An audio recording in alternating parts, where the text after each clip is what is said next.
morning to you and nice to meet you, of course. This is Maya Damatkour from Middle East Broadcasting Center, and we are so happy to meet you today. And thanks for taking the time to talk to MBC. Thank you. Today, the questions that I'm about to ask you has been selected as the most frequent questions asked by Godzilla movie fans all over the Arab world. So should we get started with the first question? Yeah, I just checked. Are you ready? We are. You guys ready? We're about to recording? We're going to start the 10 minutes right now. Okay, she's just asking if we want to start the question. We're all set. We're all set. Whenever We're rolling. I can tell you. Okay, sorry. Yeah, we're good. Yeah. So let's start. So first question, how's your film different from the two previous Godzilla films? I think our film, one of the key things that we wanted to bring to the film that, as well as the epic, crazy spectacle that everyone expects when they see a Godzilla movie, we also, I personally wanted to create as much suspense as possible. When I look back on my favourite monster movies, things like Jaws and Jurassic Park and Alien, the thing they all have in common is you don't see the creature, for the first half of the movie, you don't fully see the creature, you see glimpses, and it makes the audience very much anticipate the final, big reveal, and so once all the action starts happening, it has more power, and so we wanted to introduce a lot more suspense and mystery around Godzilla. And then the other thing probably is emotion. I just wanted to try and get as much it's the most realistic kind of everyday characters in our movie that, at the heart of our movie is really a family that get torn apart by the events that happen, and it's kind of this journey of them trying to come back together, and so hopefully, the goal was that at some point in the movie you may be fighting back a little tear or something, which is not something people associate with Godzilla maybe. Yeah, so how did you come up with the special look for Godzilla character? I mean the skin, the color, the move, the creative. Yeah. I mean, we basically, the design of Godzilla was mainly done by Weta Workshop, Peter Jackson's company in New Zealand. Mm-hmm. And it's kind of like a Rubik's Cube where you get one side looking good, and as you rotate it, you realise you've ruined the other side. And so I thought it was going to be like a couple of days to get him right because everybody knows what Godzilla looks like, but it took nearly a year of constant little tweaks, and we looked a lot at nature as the main reference, and he's kind of based on like a bear, mm-hmm. but he has crocodile skin, he's got like a dog face, mm-hmm. but around the eyes there's like an eagle, like a bird of prey, because there's something very noble about birds of prey and eagles and things, that we wanted this nobility to him. So he's kind of a mix of different animals really, but yeah, we tried to treat him as realistically as possible. What was the movie budget? Oh, I'm not sure. I mean, they never, as a director, you never really have to have that conversation, especially working on a film like this. Yeah. Everything you want to do, everyone just says yes. It's not, there's nothing ever really a problem in terms of you're only limited by your imagination. But I've read online, on IMDb it says 160 million or something. I'm sure it's not far off that. Mm-hmm. Perfect. So you've stated that the stories that have something are the stories we keep and that have an impact in our lives. So what do you think, why do you think that this story would have an impact on people's lives?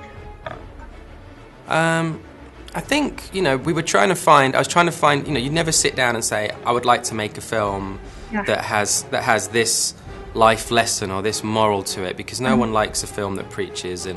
But as you think, okay, what's the coolest Godzilla film that feels the most realistic it can be? And you go make that, and as you're making it, you start to realize it naturally starts to have its own theme or meaning. Mm-hmm. And I think for us, the theme that kind of rose to the top was man versus nature.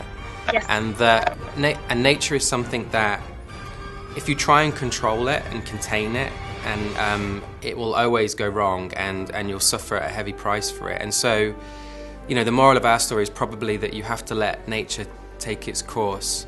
And there's a particular line in the film by Ken Watanabe, where he says, "Let them fight," which is kind of what all that is about, really. So, is it the deeper message that you want to convey with the film? Yeah, that you know, the more we try, you know, in our movie, the more we try and stop the creatures, and the more we try and control them, the worse and worse it gets. And it's only when you kind of, you know, they're obviously symbolic of other things in the world, like nuclear power. Like, there's a long tradition of Godzilla being really a metaphor for the nuclear age, and the idea, you know, in terms of recent events, that we think we can control this thing, and the reality is, as humans, we can't, and it always goes wrong, and when it goes wrong, it really does cause a lot of damage. And so, you know, the creatures in our film are kind of symbolic of man trying to control nature, but really the fact is we haven't got a hope, and we have to accept that nature is something that really controls us. Yeah. So, do you have any favorite actor you are planning to work with? On another film or on this one? Next films, maybe.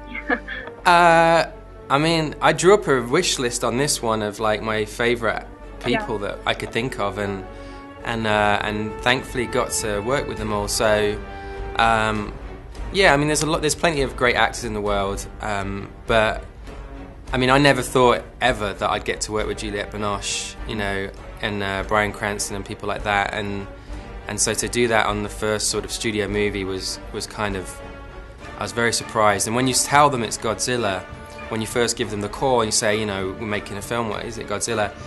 There's like this initial skepticism where they're like, I'm not sure. And we had to say, like, we understand your reaction. We are not making the movie that you're picturing. We're making a serious, realistic version of Godzilla. And we would, I would say to them, like, you know, for a lot of actors, they have personal project that they do, and then they have a commercial project, and then a personal project. And I said, oh, you've got to treat this like your personal project. Like, this is if this really happened to be very serious, very dramatic, it just happens to be caused by a giant monster. And a lot of them, they all kind of got into that. Do you have any other names of superstars that you want to work with? You're planning, you're dreaming to work with? No. If we're in a fantasy wishing world, I'd probably say people like Marlon Brando and some actors who have passed away. Because if we're gonna invent stuff, I might as well go for it and maybe get the opportunity. Okay. So, what were you looking when you're choosing actors starring in the movie? What were you looking for? I think the main thing is we wanted people who weren't necessarily superheroes, you know, that felt very real. And I mean, I say this in the best possible way, but they were normal people, and that you can relate to. So the family in our movie and the characters in our film, they kind of like, they're not Bruce Willis or Arnold Schwarzenegger or someone like that. They're everyday folk. And like, for me, Aaron, who was the hero of the film, was the perfect choice in that he's kind of a chameleon. Every film he does, you wouldn't recognize him. Like, you know, he played John Lennon in Nowhere Boy. You don't recognize that he's the same guy as John Lennon in Kick-Ass. He doesn't look like the same guy in Anna Karenina. He doesn't look like the same guy in The Avengers that's coming up. And in our movie, he's completely transformed as well. And so the great thing about that is they don't bring any baggage with them. Like, you don't I didn't want people watching the screen and going, oh, it's so-and-so, it's so-and-so. Kind of backfired a little bit with Bryan Cranston, because Breaking Bad became this massive, massive thing, which it always was, but it really hit the zeitgeist recently, rightly so. And so, but Bryan's he's so good at becoming someone else. Like, recently saw him in a play where he plays the president, and you would not recognize him as Bryan. And so, yeah, I mean, I think the main thing is you just want to get great actors, because if they're good enough, they will become the characters. And so the casting is probably the most important thing a director does during a film, because it's the one thing you can't change once you start going. And what's your all-time favorite film, technically speaking? My favorite film? Yeah. I gotta say Star Wars, because there was never a moment where I saw that in the cinema. It was just always existed when I was a kid, and I kind of misinterpreted it, thinking that the world was Star Wars. And as soon as I saw it, I was like, okay, I know what I want to do for the rest of my life. I want to join the Rebel Alliance and blow up the Death Star. And then I learned that was a lie called a film. So the second best option was to become a liar and make films for a living. Wow. So, in your opinion, after how many years can we in the Middle East present a movie that with high-level techniques like Godzilla? Well, I'm a bit biased because my last film I did from my bedroom in terms of the visual effects. That was my background, and it was a very low budget. So I think we've come to that point now where, you know, you're only limited by your imagination and the technology with the cameras. Like, you can go into a store down the street now and buy a camera that looks like it's shot, you know, on 35mm film. And so I would say you can do it. You can do it right now. There's nothing limiting anybody. So thank you. Your next plan is science fiction as well, or are you planning for other kind of movie? Yeah, I mean, I don't want to jinx anything. I just want to probably the main thing I'm planning right now is a holiday. And then once the film comes out, I'll listen to some music and try and get inspired for the next thing. So thank you. No plans for another movie or sequel for Godzilla? I would love to. We'll just wait and see. It depends how people respond to it, to see how well it does, and then we'll probably scramble and have a meeting about it if we're lucky. So thank you. Thanks a lot, Gareth. Thank you, and we're so happy. It was an honor talking to you today. Thanks a lot, and have a wonderful holiday. Thank you. Thank you very much. Thank you. Thanks a lot.